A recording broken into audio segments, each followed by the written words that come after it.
Bien, vamos a esta hora con más información y vamos a conversar con Ricardo Lombana. Buenos días, bienvenido a Radio Panamá. Buenos días, un placer estar con ustedes y con toda la audiencia. Bien, bienvenido. Hoy queríamos analizar con usted, aprovechar la oportunidad y analizar diferentes temas de interés nacional. Arrancamos su opinión de la nueva designación del magistrado del Tribunal Electoral y todo lo que ha ocurrido con el escándalo de la inscripción de los candidatos independientes. En su momento usted participó en las pasadas elecciones con esta figura, pero el escenario ha cambiado y hay algunos que han hecho literalmente trampa en este proceso. Y con mucho gusto. Sobre el tema del Tribunal Electoral, mi planteamiento ha sido claro y pienso que no se ha entendido la importancia de la independencia y de la imparcialidad del Tribunal Electoral.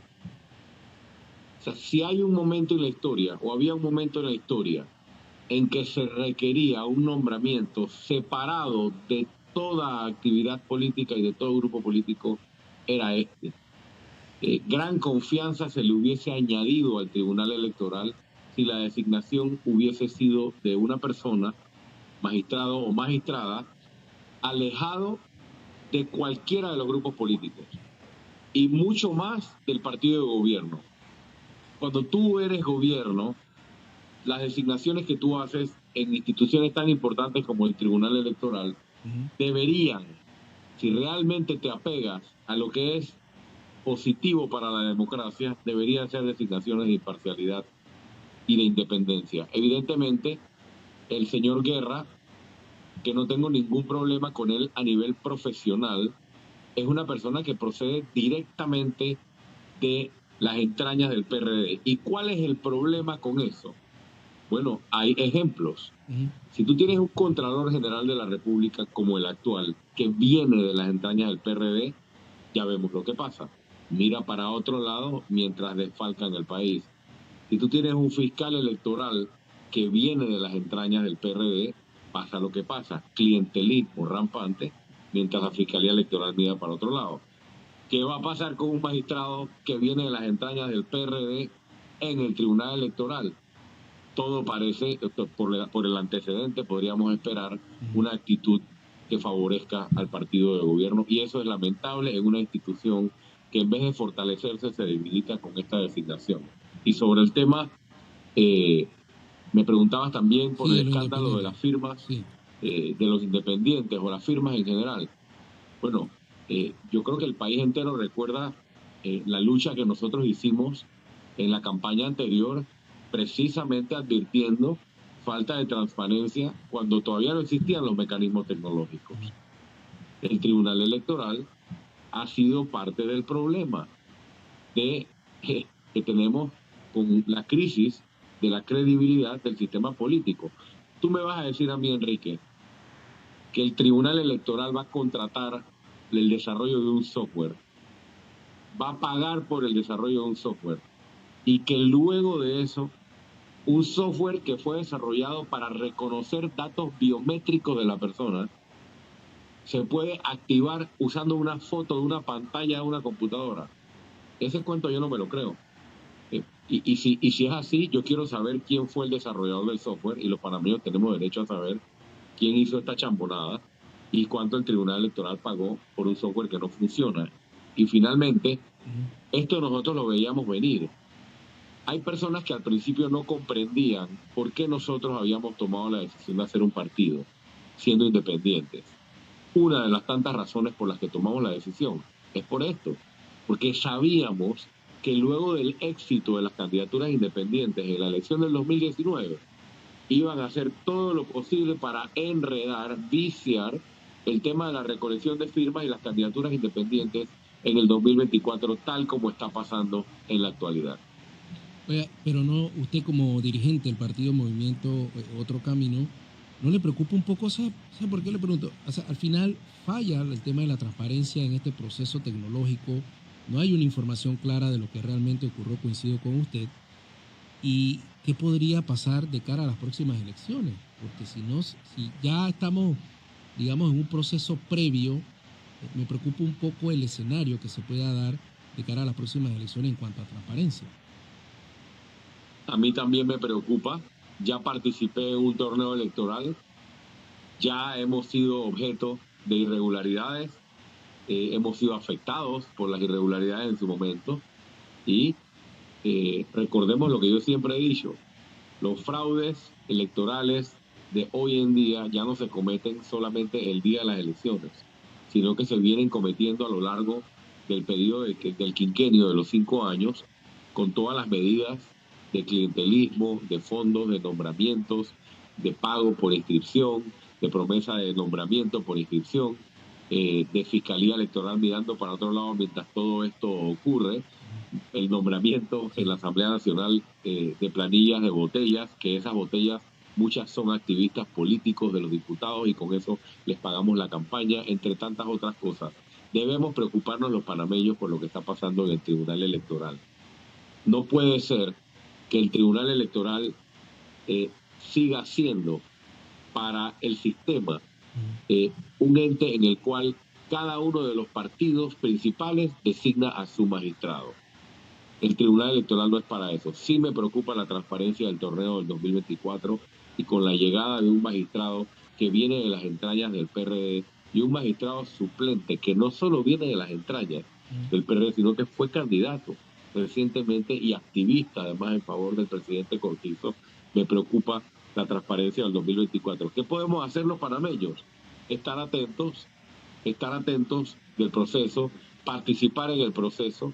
Nosotros vamos a necesitar, por ejemplo, muchos voluntarios que nos ayuden en la cobertura de las mesas electorales para ser representante de mesa, para ser suplente. La ciudadanía puede participar levantando la mano como voluntario y estando muy pendiente de lo que pasa el día de las elecciones para que no haya ningún cuestionamiento sobre los resultados. Pero esto no huele bien. Tema de interés nacional, un policía asesinado, una menor en su casa junto a su padre, hoy amanece un sujeto amordazado en Villa 8, abandonado en el piso. ¿Qué ha ocurrido con el plan de seguridad de los panameños en esta administración? Bueno, yo puedo decirte varias cosas sobre el plan de seguridad. O sea, el gobierno de Laurentino Cortizo, cuando estaba en campaña, tenía una promesa de desarrollo de un plan de seguridad y no hemos visto absolutamente nada de eso. El país está cada vez aumentando sus índices de criminalidad y cada vez más mostrando penetración del crimen organizado. Así que yo creo que a estas alturas podemos entender que el gobierno solamente tenía un plan escrito en un papel, pero no el compromiso de ejecutarlo, porque si no hubiéramos visto las acciones concretas en esta gestión. Si yo fuera presidente de la República, como aspiro a hacerlo, yo te puedo compartir cuál es la visión nuestra. En primer lugar, para poder ponerle alto a la criminalidad, como gobierno tienes que tener autoridad moral. Y aquí tenemos que entender que tenemos que combatir todo el crimen por igual. A eso llamo autoridad moral. Si vamos a perseguir a los rateros de la calle, si vamos a perseguir a las bandas criminales, si vamos a perseguir a los asaltantes de la calle, también tenemos que aplicar justicia para los delincuentes de saco y corbata. El gobierno tiene y el Estado tiene que tener autoridad moral y tratar a todo el mundo igual ante la ley. Pero si yo estoy viendo que en este país no hay ni ley ni orden, ¿no? Y pertenezco a una banda o quiero delinquir o estoy tentado a entrar en la actividad criminal, yo digo, espérate, si aquí no hay consecuencias para nadie, es casi que un incentivo para entrar en la actividad criminal. Eso es número uno. Número dos, hablemos del problema central que tiene la lucha contra la criminalidad en Panamá. Panamá es el punto de paso de la mayoría o gran parte de la droga que va del mercado productor del sur al mercado consumidor del norte. La droga pasa por nuestro aire, por nuestro mar y por nuestra tierra. La institución policial y las instituciones encargadas de la seguridad en Panamá están penetradas por el crimen organizado. Entonces, tenemos que hacer una limpieza de las instituciones policiales, como la hizo el alcalde de Nueva York hace 20 años, que se enfrentó a una situación similar e implementó un plan de limpieza, como lo hizo en su momento el presidente Uribe cuando asumió el poder. e implementó un plan de limpieza de las instituciones por la penetración del crimen organizado. Eso hay que hacerlo en Panamá y eso es parte de lo que nosotros queremos hacer cuando lleguemos a la presidencia de la República. Y tercero, sí, tenemos que entender que la pirámide está invertida también en la institución policial. Demasiados comisionados, demasiados subcomisionados y mucho dinero pagado en comisionados y subcomisionados que en gran parte cumplen puestos administrativos. Necesitamos policías en las calles, necesitamos policías pendientes de la ciudadanía y ahí hay que hacer una reingeniería de la mano de la propia institución de la cual nos estamos asesorando, de algunas personas con amplia experiencia para precisamente poder implementarlo. Y un último comentario, Enrique. Sí. Esto no se resuelve solamente con mano férrea, con estas medidas que te estoy diciendo como estamos determinados a hacerlo. Este país tiene que apostar a la educación, al deporte y a la cultura. O sea, aquí estamos llenando este país cada vez de más casinos, de más cantinas, de más tentaciones para la juventud, una juventud que está en desempleo, y no estamos invirtiendo en una política pública de desarrollo de la educación, de actividad deportiva, de actividad cultural, para alejar a la juventud de los vicios y del crimen. Pareciera que estuviéramos en una escalada para incentivarlo. Y el tema de mantenimiento me preocupa mucho. Ayer hacíamos una evaluación, por ejemplo, la cinta costera, Colón, lo que se ha dado, no sé si ha pasado por la cinta costera, y ni hablar de las calles. Hay una desidia, se ha dejado de darle mantenimiento a las zonas públicas y sobre todo a la red vial. Se ha pedido en muchas ocasiones la renuncia a la destitución del ministro de Obras Públicas, pero nadie sabe o nadie entiende todavía por qué se mantiene en esa posición. Si vemos el estado actual de la red vial y sobre todo estas zonas públicas que están bajo la administración de esta institución.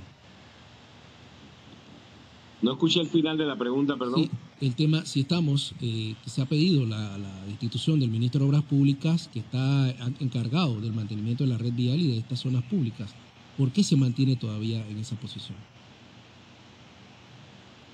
Parece que hay un problema con la comunicación, porque no puedo entender la parte final de la pregunta.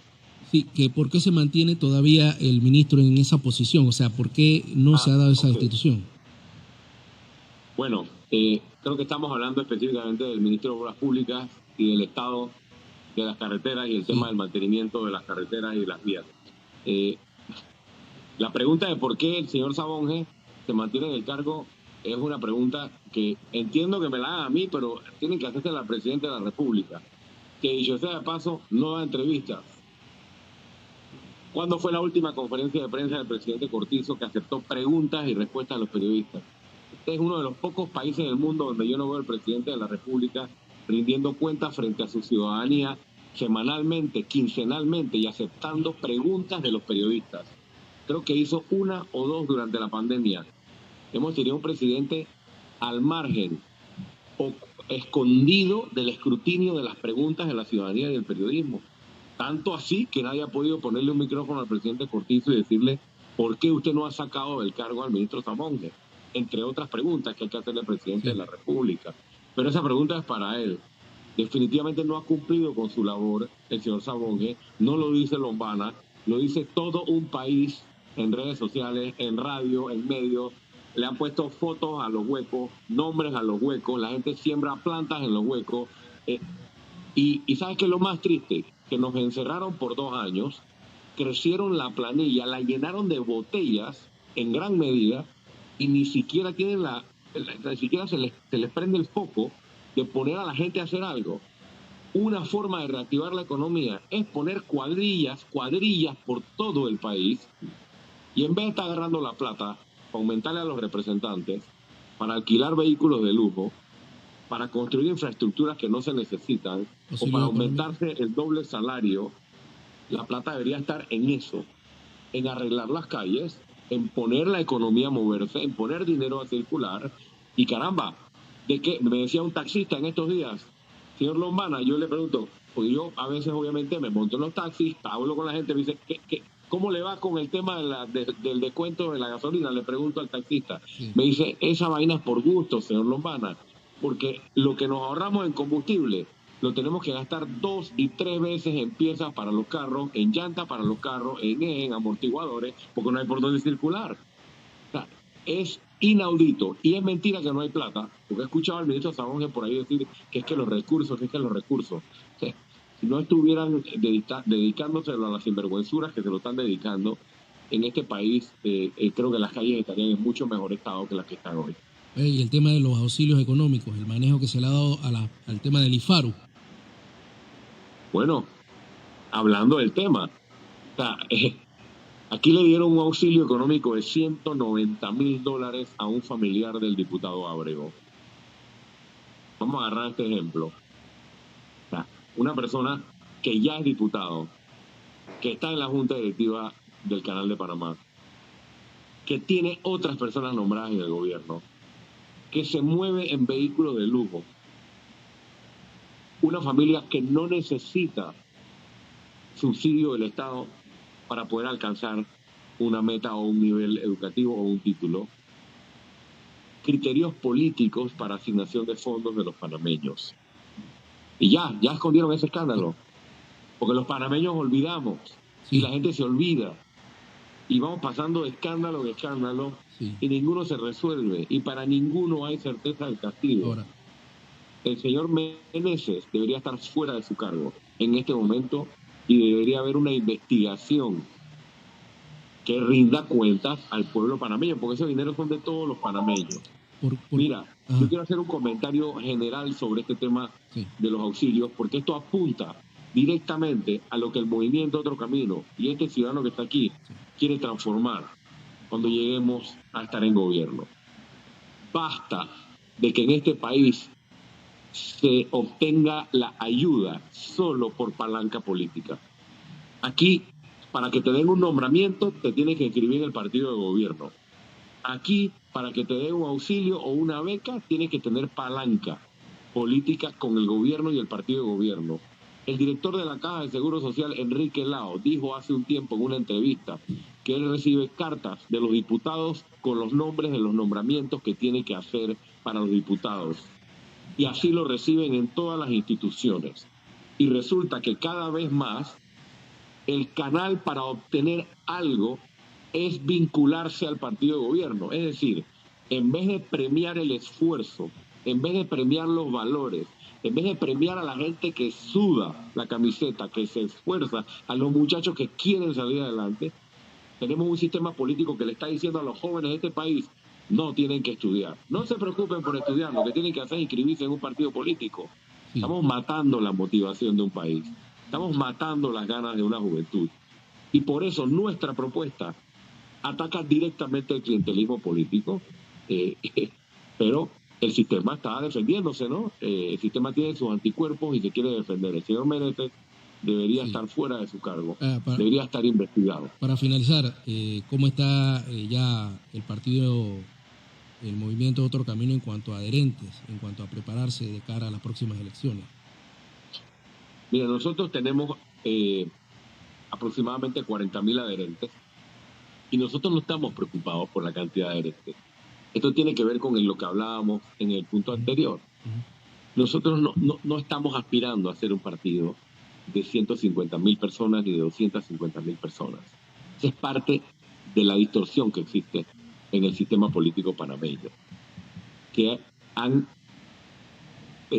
le han enseñado a la población o han llevado a la población a utilizar los partidos políticos como un vehículo de subsistencia. Por ejemplo, tú tienes un partido que tiene 700,000 adherentes, casi como el PRD. Gran parte de la gente que está inscrita en el partido se inscribe para poder aspirar a obtener algo, un puesto de trabajo que lo necesitan, una beca, etc. Los partidos no son para eso. Los partidos son para solucionar los problemas de los panameños. En eso anda el movimiento Otro Camino. Tenemos cerca de 40,000 adherentes desde que nos formalizamos en julio de este año. Ya constituimos la Junta Directiva Nacional, ya elegimos las juntas directivas provinciales y comarcales, ya tenemos instalado nuestro comité político, ya tenemos nuestro comité de ética, nuestra fiscalía, defensoría, y nos falta solamente las estructuras de distrito y de corregimiento que estaremos conformando en los próximos meses, alistándonos para el torneo electoral del 2024.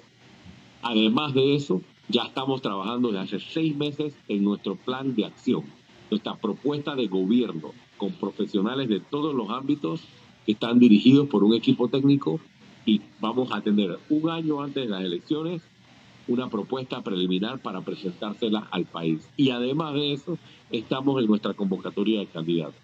Al ser partido, ahora vamos a poder postular candidatos a todos los cargos de elección popular: presidente, diputado, alcalde y representante.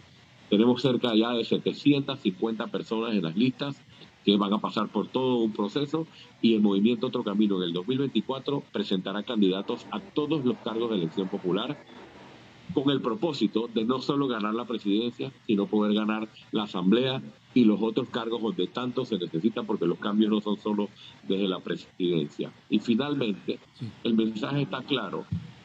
Hace 3 años y medio, en el 2019, yo estaba solito como candidato independiente, con miles de ciudadanos, pero sin organización. Hemos hecho la tarea responsablemente. Ahora estamos organizados. Ahora tenemos candidatos a todos los cargos. Ahora estamos preparando con suficiente tiempo nuestro plan de gobierno, y estamos armando un equipo para estar listos para gobernar, porque no vamos a improvisar.